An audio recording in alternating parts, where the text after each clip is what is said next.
I wasn't planning to stop.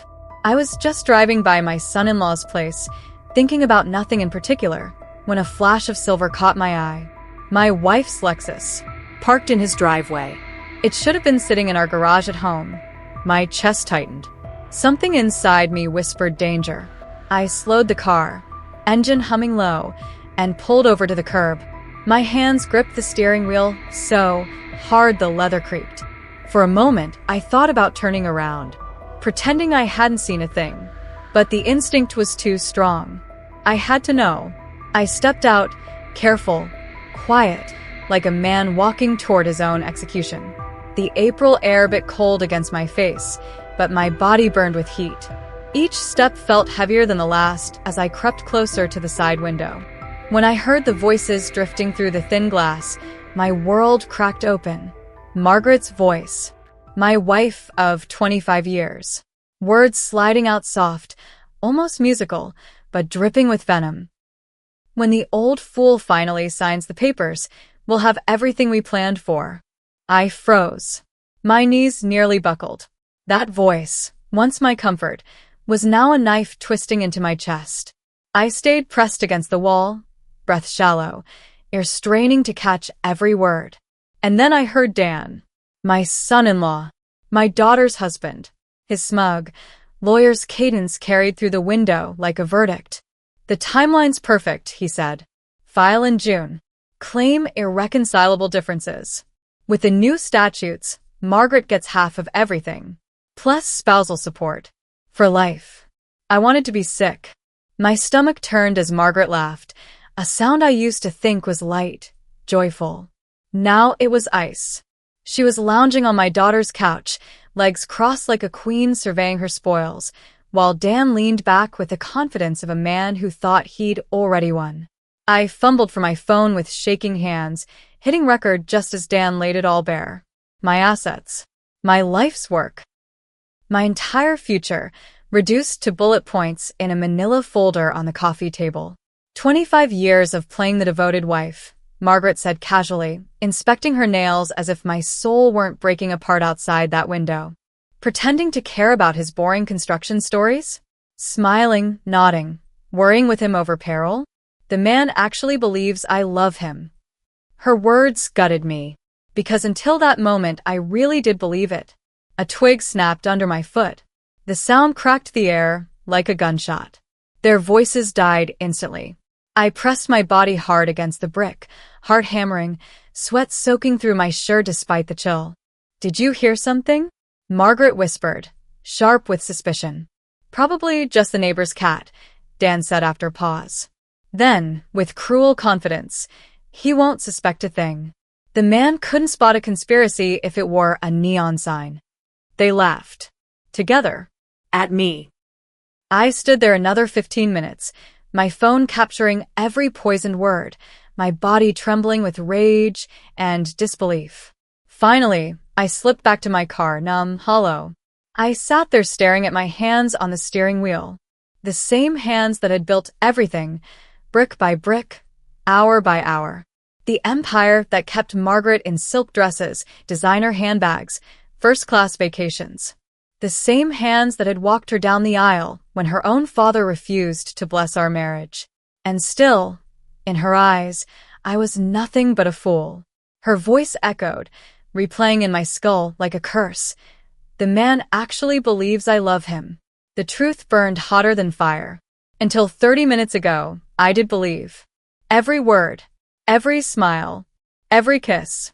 Then the front door opened. My heart lurched.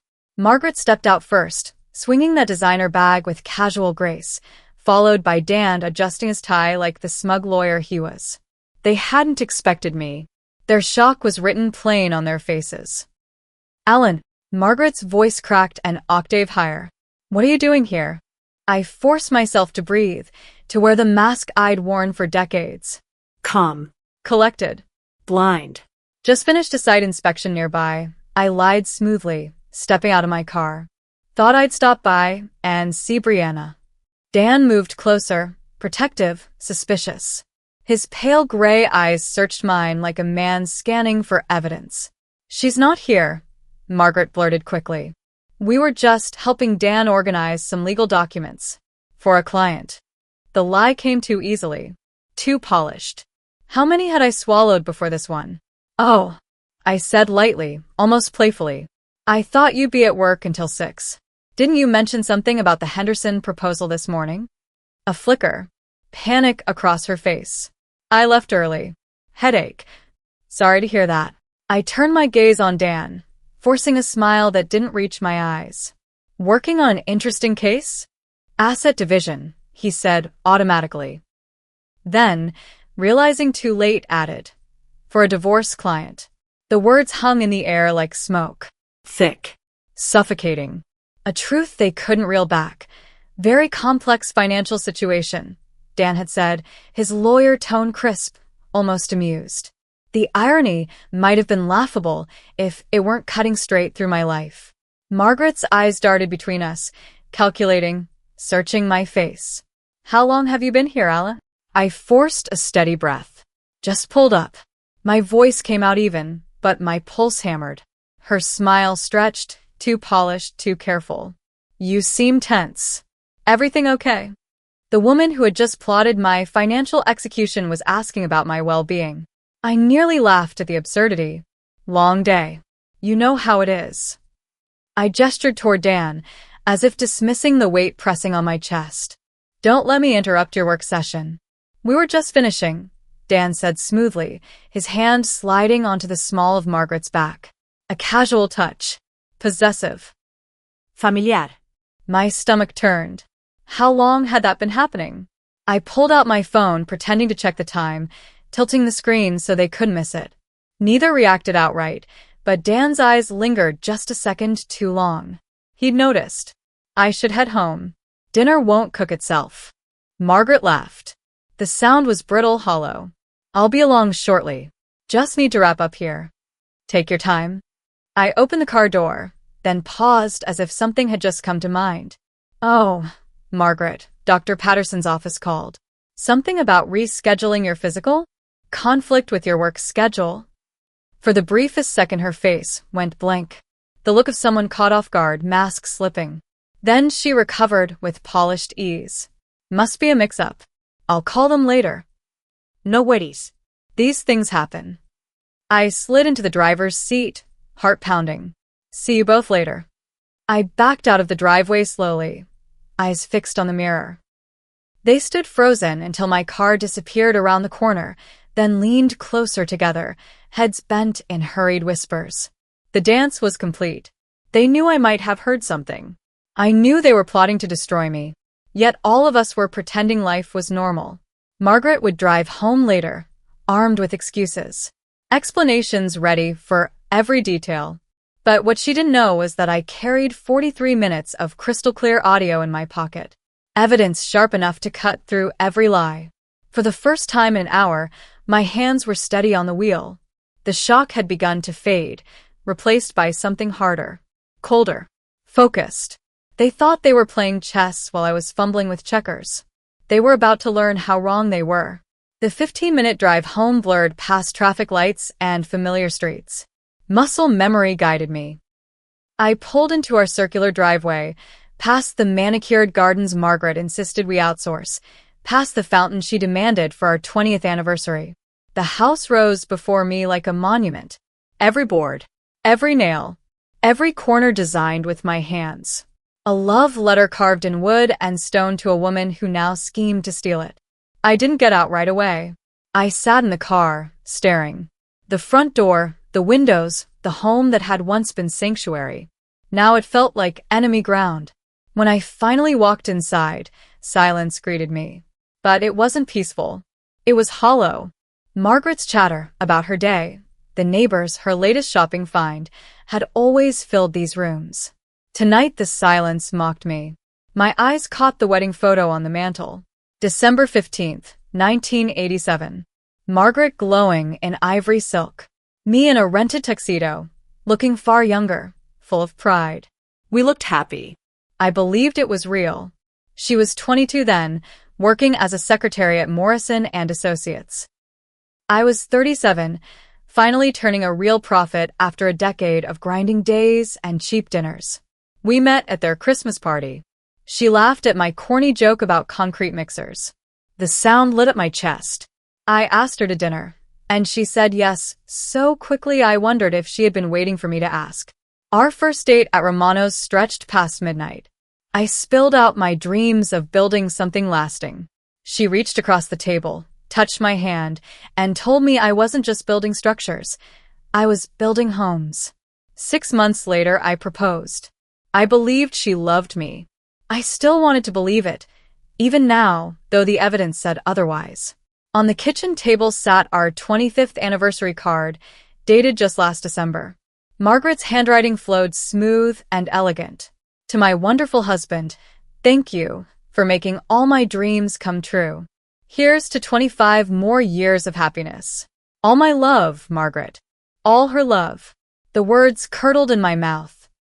I drifted into the living room, where Brianna's baby pictures lined the shelves I had built for Margaret during her pregnancy. June 8, 1995. Our daughter's first breath. Margaret, radiant despite exhaustion, holding our miracle like she'd been born to be a mother. Those years had been the brightest of my life. Margaret poured her energy into motherhood with the same intensity she had planned our wedding. Soccer games, school conferences, birthday parties with elaborate themes. She captured every memory, every smile, with fierce pride. You're the best father in the world, she whispered to me the night Brianna graduated high school, tears shining as our daughter walked across the stage. She's going to do incredible things because of the foundation you gave her. The foundation I gave her. Not we. Not us.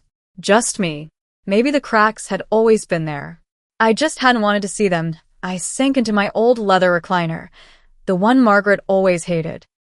She said it was too ugly for the formal living room. I never cared. That chair carried me through long nights and harder years. Now it held me while the weight of memory came crashing down. Moments replayed like scenes from a film I no longer recognized. Our 10th anniversary cruise to Alaska. Margaret, glowing as the ship cut through icy waters, pointing at glaciers and bald eagles with childlike wonder. Brianna's college graduation, the three of us crying as she crossed the stage to claim her psychology degree. Christmas mornings filled with torn wrapping paper, laughter, chaos. Margaret had always insisted on elaborate decorations, weeks to put up, a single day to tear down. When had those memories shifted? When had gratitude turned into entitlement? When had thank you become we deserve more? The answer sat inside the recording on my phone. The truth was brutal. Margaret hadn't loved me in years, maybe decades. Every anniversary, every kiss, every whispered I love you had been scripted, rehearsed, part of a performance. A manipulation to keep me moving, keep me building, keep me blind. 25 years of devotion reduced to legal strategy. I sat in the growing dark, the house wrapped in silence, surrounded by evidence of what I thought was happiness. Grief twisted through me, sharp and raw, but something colder pressed in beside it. Calculation. Focus. The same instincts that built my company from nothing now stirred again. Margaret thought she was the strategist. She believed she'd been playing the long game. But she had no idea what kind of man she married. I forced myself to look back, to trace the moment when our marriage shifted from partnership to positioning. The memory landed with cruel clarity. Spring of 2020. Coal construction had just landed the Morrison Municipal Center contract. $50 million. The largest project in our history. I'd walked through the door that evening, expecting champagne, maybe tears of joy. She had always been there for my milestones, always my cheerleader. Instead, she sat at the kitchen table with a real estate magazine open, calculator in hand. This means we can finally afford the house on Elm Street, she said flatly. The one with the circular driveway and the pool. The Hendersons are asking $4.2 million. No congratulations. No pride in the achievement. Just immediate calculations on what my success could buy her. Margaret, I said carefully, I haven't even started the project. There's design work, permits, subcontractors. But the money's guaranteed, right? She interrupted. Once you sign the contract, the city has to pay. Her green eyes had looked at me differently that night. Not with admiration. Not with love. With calculation. That conversation dragged on for hours. She mapped out expenditures like a general planning a campaign. The new house. Club membership. Luxury cars. European vacations. Always hers. Always her vision. Not ours. Never us. The pronouns should have warned me, but I was too lost in project logistics to see. By 2021, her demands escalated. Country club membership became non-negotiable after the Pattisons joined Riverside Hills. Our cabin in Wisconsin, my refuge, suddenly became an embarrassment compared to the Johnsons' Aspen Lodge. She began dropping hints at dinner about other wives who were treated better. Other husbands who knew how to appreciate sacrifice. The intimacy between us faded slowly, so slow I blamed age, stress, time. Eventually, we ended up in separate bedrooms, my snoring the excuse, though she had never complained in 23 years of marriage. Conversations at the dinner table shifted too. Once we talked about dreams, the business, Brianna's future. Now it was lists of what other people owned. Sarah Mitchell's husband bought her a Mercedes for their anniversary, Margaret had said just last month, carving her salmon with delicate precision. Just because he appreciates all she's sacrificed for their marriage. Sacrificed. As if living in luxury had cost her something. By late 2023, after Brianna's wedding, I noticed her fascination with Dan growing. She asked him endless hypotheticals about divorce law, about property division, about spousal rights. She claimed it was for a friend, but the questions grew too specific. She began leaving the room for phone calls. Book club, she said. Volunteer committee. Lies, all of them. How many of those calls were planning sessions with Dan? I pulled out my phone and replayed pieces of today's recording. Dan's smug voice. We've been documenting his assets for months. Margaret's cruel laughter. 25 years of playing the devoted wife. It all made sense now. Her sudden obsession with my financial reports. Her insistence on joint accounts, while quietly building her own lines of credit. Every question, every curiosity was reconnaissance. While I was building a kingdom for us, she was cataloging it, brick by brick, preparing to steal it. But Margaret had made her fatal error.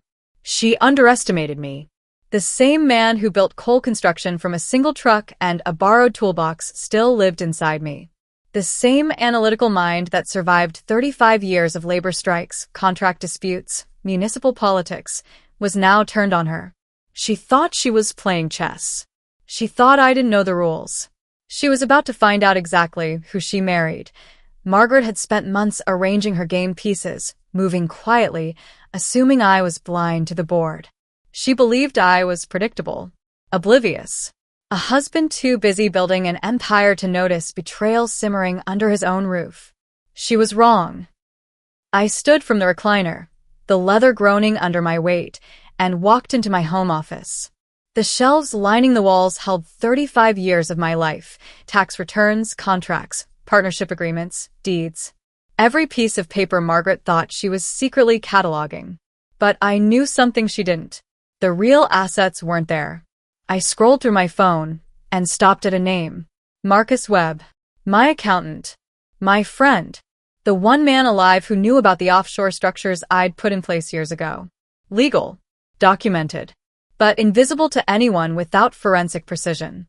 It was time to make the call that would change everything. 3 days later, my office looked less like a study and more like a war room. 2 laptops hummed on the mahogany desk I'd built with my own hands. Screens glowed with spreadsheets, bank ledgers, property records.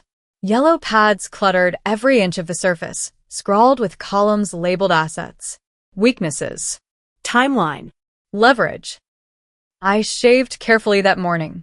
Wore my best navy suit. Slipped on the glasses Margaret always said made me look distinguished. Funny how grief could harden into clarity when you had decades of business behind you. Marcus had been more helpful than I dared hope. He confirmed what I already suspected. Margaret never found the offshore accounts. She'd been busy documenting the visible, land, houses, cars. But the true jewels, The crown of my empire remained hidden in plain sight. Yet her own trail told a story she never meant me to see. I pored over her credit card statements. $47,000 siphoned over 8 months. Funneled into a joint account I'd never heard of. The listed beneficiary made my jaw tighten. Daniel Thompson. It wasn't just an affair. It was a merger. They had been aligning their finances long before their conspiracy reached my ears. Luxury lunches at Riverside Country Club. $300 spa treatments. Designer clothes bought during so-called book club nights. Every expense painted a picture of a woman already living for another life. The handbags stung worst. 8 Hermes purses in one season, while she scolded me about grocery costs at breakfast. The hypocrisy was staggering. If Margaret's trail enraged me, Dan's weaknesses gave me hope. My contacts in construction had been generous with information. Davenport's rising star attorney was drowning. $180,000 in student loans. An $8,500 a month office lease chosen to impress, not to sustain. He owed subcontractors across town nearly $25,000, ducking calls and stalling payments. Champagne tastes on a beer budget, one colleague muttered to me over coffee. The State Bar's site painted its own picture. 2 dismissed complaints about client fund mismanagement. Dismissed, yes, but documented. In law, even accusations leave shadows. I leaned back in my leather chair and took in the scene around me. The war table I'd built over 72 relentless hours. Margaret and Dan thought they'd been careful. They thought I was just a husband, just a builder. They'd underestimated me catastrophically. They saw a trusting man who worked 16-hour days. A man who rarely asked questions when the household bills rose. They forgot I was the same mind that took one truck and a borrowed toolbox and turned it into a $12 million empire. My phone buzzed. The sound snapped through the silence. Brianna's name lit the screen. I steadied my voice before answering.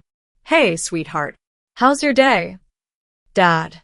Her tone carried the weight of caution, like she was testing the ground before stepping forward. I need to ask you something. My chest tightened. Of course. Is everything okay between you and Mom lately? Her words cut sharper than she knew. There's this tension whenever I see you both together. For a heartbeat, I couldn't breathe. Did she know? Had Dan slipped? What makes you ask? Little things, she said. Mom's stressed about money, which doesn't make sense since business has been so good. And Dan keeps asking weird questions about your company, like how it's structured, who controls what. It almost feels like they're fishing for something. Fishing. My daughter's instincts, sharpened by her psychology degree, had sensed the predatory game her own husband and mother thought they'd hidden.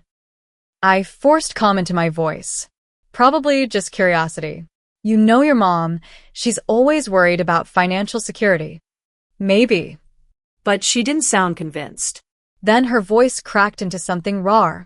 Dad, if something was really wrong, you'd tell me, right? The question hung between us like a blade. Tell her what? That her mother was betraying me. That her husband was orchestrating the entire scheme. That the family she trusted was crumbling under lies? I swallowed hard. Of course, sweetheart. Everything's fine. Just business pressures. We said goodbye, and I set the phone down slowly. My hand lingered on the notes spread across the desk. Strategy. Evidence. Betrayal. And the undeniable truth. My daughter was beginning to see cracks in the foundation. The war had officially begun. Dan wasn't just whispering lies into my wife's ear. He was digging for information through my daughter, pumping Brianna for details about my business structure, about how the empire was built, about where the cracks might be. That was when I knew their intelligence gathering was bigger, bolder, and more reckless than I'd imagined. If they wanted information, I'd make sure they got exactly what I wanted them to see. I was still turning Brianna's warning over in my head when the secure line on my desk lit up. Sarah Chun, my accountant for 12 years. Precise. Efficient. The kind of woman who never wasted a syllable. Alan, she said, voice crisp, the asset protection documents are ready for signature. When you mentioned updating your estate plan, I anticipated a broader restructuring. I took the liberty of mapping optimal safeguards. She paused, a silence that weighed heavy. Then, this is about more than estate planning, isn't it? I let out a breath. You're perceptive, Sarah. 28 years in forensic accounting, she replied. I can read between the lines. Do I need to ask what kind of threat we're protecting against? The domestic kind. The line went quiet. She didn't need details. She'd seen too many men on my cruise gutted by divorces they never saw coming. I'll have everything finalized by noon, she said finally. Once signed, your business assets will be untouchable. Whoever's circling won't even know where the real money lives. By 10 a.m., I was across town, sitting in the boardroom of First National Bank. The room smelled of coffee and leather, the same place I'd negotiated construction loans for decades. Tom Bradley sat across from me. Friend, golf partner, bank president. Account security review, I said, sliding the papers across the polished mahogany. I need every joint access point verified and frozen. Temporary holds. Pending identity confirmation. Tom's brows arched. Alan, this is comprehensive. Every account? Every line of credit? Automatic payments, too. Every single one. Can I ask why? You may not. I smiled as I said it. How soon do the holds take effect? Immediately upon your signature.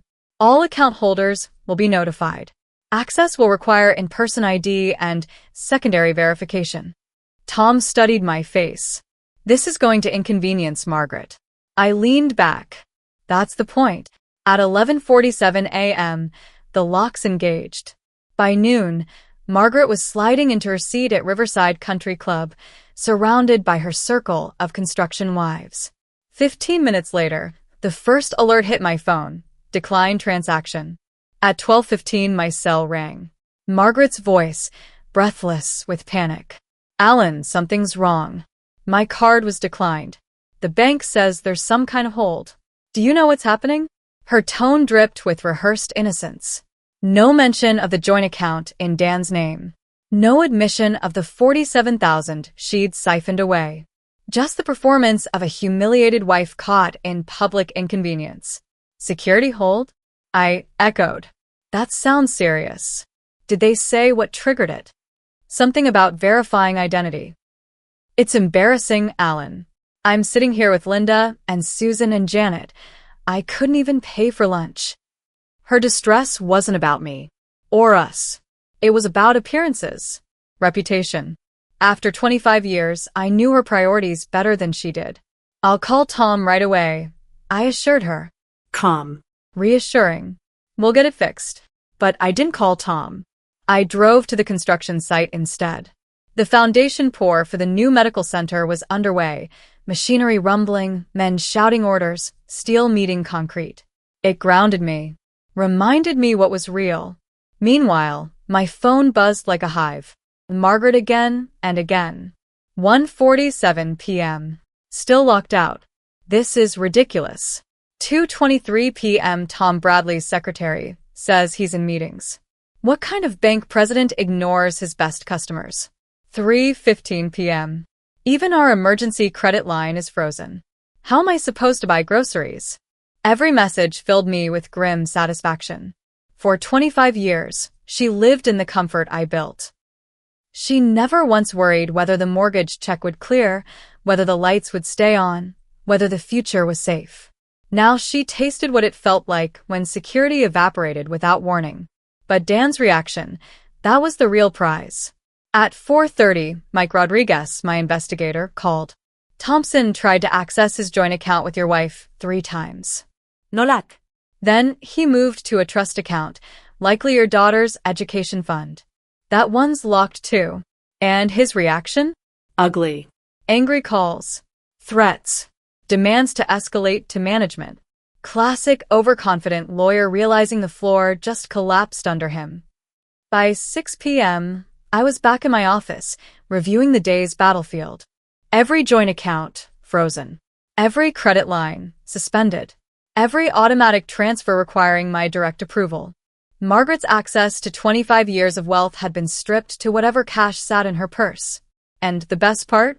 Every move I'd made was legal. Clean. Documented. A husband protecting his estate during a routine review. Tom Bradley could confirm the protocol was textbook. But Margaret and Dan would know the truth. The man they thought they'd cornered wasn't cowering. He wasn't defending. He was taking the board. At 6:47 p.m., my phone rang again. Margaret's number flashed across the screen. I already knew what waited on the other end. Desperation. The mask of control beginning to crack. It was time to see how quickly co-conspirators turned on each other when the walls started closing in. What began as a quiet scheme to strip me of money had mutated into something darker. They weren't just after my assets anymore. They wanted my name, my reputation, my daughter's trust. Everything I had spent 30 years building in this community, every handshake, every late night, every foundation poured, was now under attack. By the time Margaret finally slipped out of the bank building at 9:30 that night, her phone was already glowing with Dan's next move. His text was precise, cold, strategic. Remember, you're not the angry wife anymore. You're the terrified victim. The woman finally brave enough to escape her abuser. The script had been handed to her. And just like that, the war shifted gears. Saturday morning. Café Luna. The little bistro with brick walls and soft jazz humming in the background. For 5 years, Margaret and Brianna had met here once a month, a ritual of mother and daughter. Same corner booth. Same table tucked away in the back. Safe. Familiar. But this time, it wasn't brunch. It was theater. Margaret leaned across the table, her voice trembling with perfectly rehearsed fragility. Brianna, I need to talk to you about your father. I think something's wrong with him. Mentally. Brianna didn't rush to comfort her. She placed her coffee cup back on the saucer with the precision of a surgeon. That deliberate pause, the switch from daughter to professional. What kind of wrong, Mom? Controlling. Paranoid. He's been limiting my access to money. Says it's for security, but Margaret let her words trail off, giving space for her daughter's mind to fill in the blanks. How long has this been happening? Months. Maybe longer.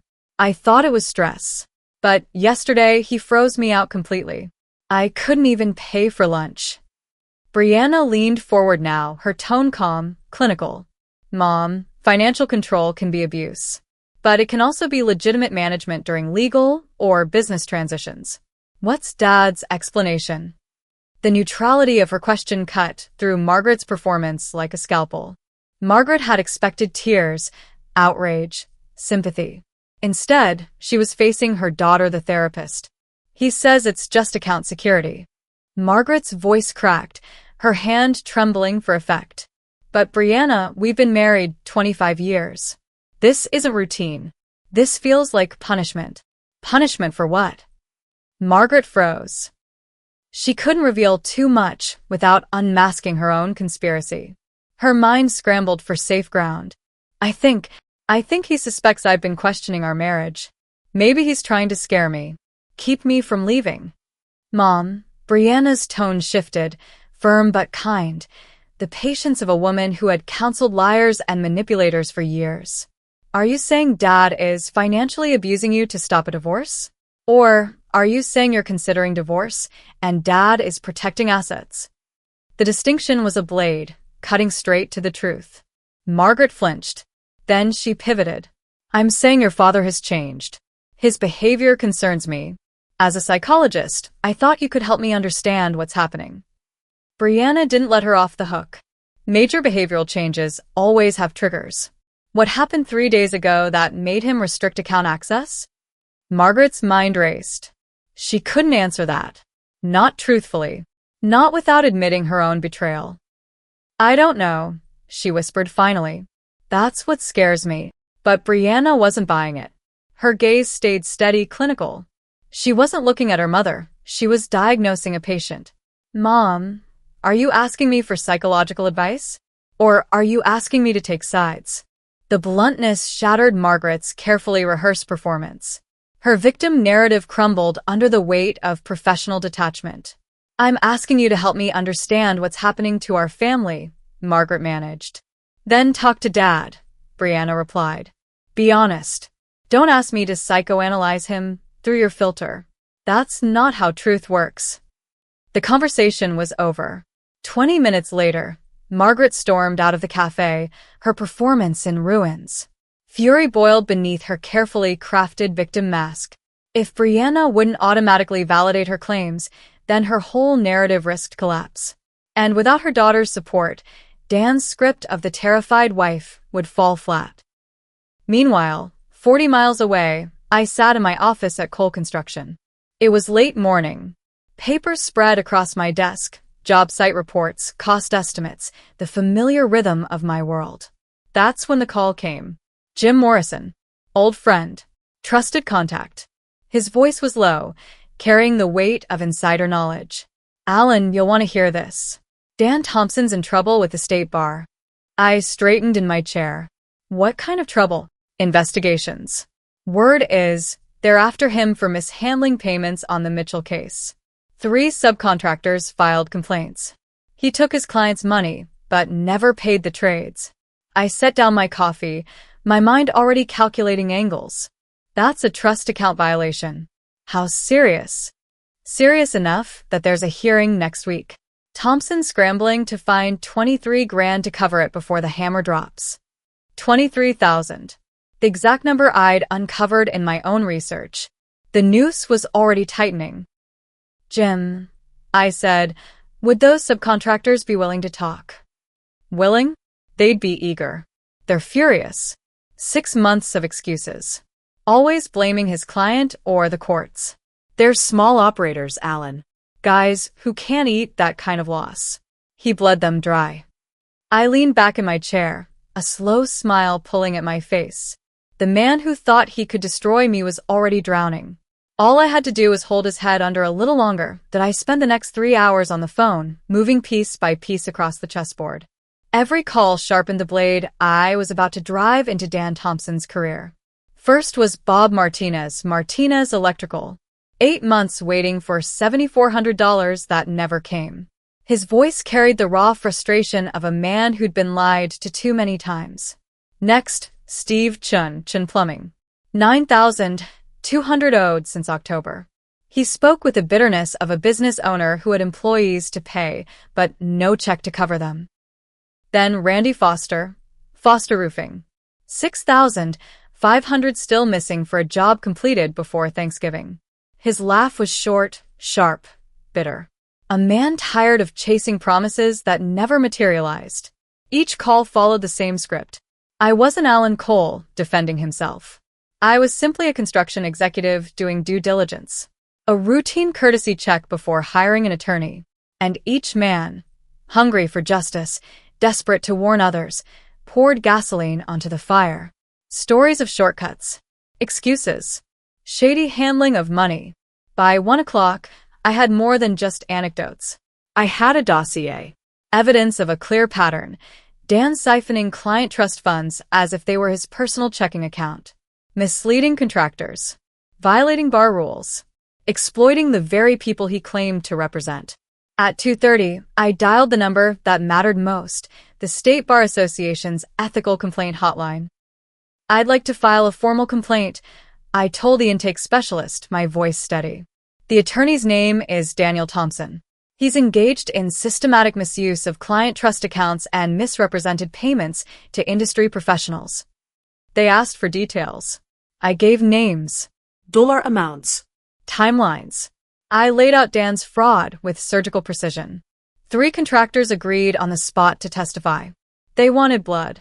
By 4 o'clock, Dan's law office was already receiving calls from the bar about expedited procedures. Mandatory hearings. Formal investigation. The ground under him had begun to crack. At 4:47 p.m., my phone buzzed. A text from Mike Rodriguez. Thompson just left the office. 3 boxes of files. Heading for his car. Want me to follow? I typed back 1 word. No. I didn't need to chase him. I knew exactly where he was going. Straight to Margaret. Panic had replaced precision. Their conspiracy, once sharp and calculated, was now a frantic scramble to keep the walls from closing in. Let them run. Let them sweat. Desperate people make mistakes. And this war was only warming up. 2 days of chaos later, Brianna drove toward my office. The weight of truth pressed on her shoulders, and I knew the decision she carried would change everything. My building stood solid against the April sky. Brick and steel. Real work. Honest work. Not glass and mirrors like Dan's tower. Sarah, my secretary of 8 years, met Brianna with the warmth she'd always saved for family. "He's expecting you, honey. Go on in." I rose when she entered. Watched her posture. Shoulders squared. Eyes steady. Professional distance wrapped around her like armor. This wasn't my little girl coming to cry on my shoulder. This was a psychologist walking into a consultation. "Dad, we need to discuss what's happening between you and Mom." Her tone was calm, measured. "I've analyzed everything for 2 days. I need to hear your perspective. What's your mother told you? That you're controlling, manipulative, possibly abusive. She wants me to validate her story with my credentials." Her words cut, but not at me. At Margaret. At Dan. I could hear the disgust in her clinical neutrality. "And what do you think?" I asked. Her green eyes, Margaret's eyes, but sharper, clearer, locked on mine. "I think Mom tried to manipulate me, the same way she's been manipulating you." "Then let me show you the evidence," I said quietly. My thumb hovered over the phone screen. One recording. One truth that would shatter everything. She nodded. "Play it." I pressed play. Margaret's voice filled the office, dripping with contempt. "When the old fool finally signs the papers, we'll have everything we planned for." Brianna didn't flinch. Not at first. She listened like a clinician dissecting symptoms. But when her mother mocked 25 years of marriage, her hands clenched. Just once. Then released. The conversation played on, Margaret and Dan, cold and clinical, dividing assets, mapping out strategies, reducing decades of life into calculations. When it ended, silence stretched between us like a canyon. "How long have you known?" she asked finally. 6 days. "I overheard it at your house last Tuesday. And since then, I've been preparing, building a defense, pretending life was normal." Brianna leaned back, thinking it through. "Mom asked me to evaluate your mental state, to brand you abusive. She wanted to use my training as a weapon against you, and against the ethics I swore to uphold." Her voice trembled now, not from weakness, but anger. She tried to use me, Dad, as a tool in her lie. The weight of betrayal hung between us. Not just mine, but hers. "I'm sorry you were dragged into this, sweetheart," I whispered. "I'm not," she said. Her tone hardened into steel. "I'm glad I know the truth. The only question is, what happens next?" "That's your choice," I told her. "I won't force you to take sides." Her answer was immediate. "I already have. I choose truth over loyalty, evidence over emotion. And I stand with the parent who didn't try to weaponize my profession." Relief washed over me, but concern followed close behind. "And Dan?" Her eyes turned to ice. "My husband conspired to destroy my father and used my credentials as cover. That's not a man I can stand beside. Not as a wife. Not as a professional." She stood, decision complete. "I'll testify if needed. But I won't be anyone's weapon, not yours, not hers." I nodded. "I understand." She softened for a moment, then turned resolute again. "Good. Because there's one more thing I need to do." She walked out of my office like someone who had shed old skin. Determined. Clear. Stronger than ever. At 7:30 that night, Brianna's key turned in her lock. Dan's head snapped up from the couch. Legal files scattered across the table. Whiskey bottle half drained. "We need to talk," she said, setting down her purse. "Rough day," he muttered, avoiding her eyes. Barrett deposition got pushed again. "I know about the conspiracy, Dan." His mask cracked.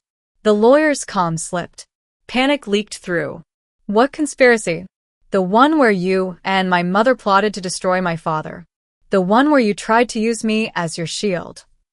She stood tall, He shrank. I heard the recording, she said. Every word. The blood drained from his face. How much did you? Everything. Every calculation. Every strategy. Every insult. She sat across from him, cold, clinical. Tell me, Dan, was our marriage part of the plan? Or just collateral? For the first time in his career, Dan Thompson, man of arguments, defender of liars, manipulator of courts, had nothing to say. 3 days later, Margaret learned that in high society, destruction travels faster than the law. The dining room at Riverside Country Club hummed with Saturday brunch chatter. But when Margaret walked in, conversations hushed. Linda Patterson bent low over her eggs Benedict. Susan Morrison suddenly remembered an urgent phone call. Margaret reached her usual table and found only silence. Janet Crawford, queen of the committee, smiled with venom. Margaret, dear, we missed you at the meeting yesterday. What meeting? I wasn't told. Oh, didn't you get the message? We had to make some organizational changes. You understand. And just like that, the doors began closing. Calls unanswered. Invitations rescinded. Her social circle dissolving under whispered judgment. While Margaret's world shrank, mine expanded. 35 years of honest business gave me credibility no conspiracy could erase. A lunch with Tom Bradley at the bank confirmed it. Over coffee, I spoke with measured sadness. Margaret and Dan, they've been making concerning plans about my assets. I've had to protect myself. Tom's nod was exactly what I wanted. Professional understanding mixed with personal sympathy. That evening, at the Chamber of Commerce board meeting, Jim Morrison asked why Margaret had missed the fundraiser. I let my voice carry the quiet ache of betrayal. Sometimes you learn people aren't who you thought they were. After 25 years of marriage, I'm grateful I found out before it was too late. By Sunday, Margaret's exile was complete. The country club put her membership under review. The charity board accepted a resignation she never offered. Meanwhile, Dan's fall accelerated. 3 major clients pulled their accounts, citing ethical concerns. Miller Industries, worth $200,000 annually, sent a letter. Formal. Cold. Final. Loss of confidence in counsel's professional discretion. Their empire of lies was burning. And for the first time, I believed truth might actually win. Margaret's voice cracked through the thin walls that Sunday night. A frantic call to Dan, trembling with panic.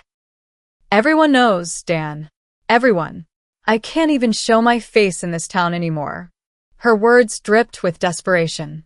We'll file emergency motions first thing Monday. Force Alan into a corner.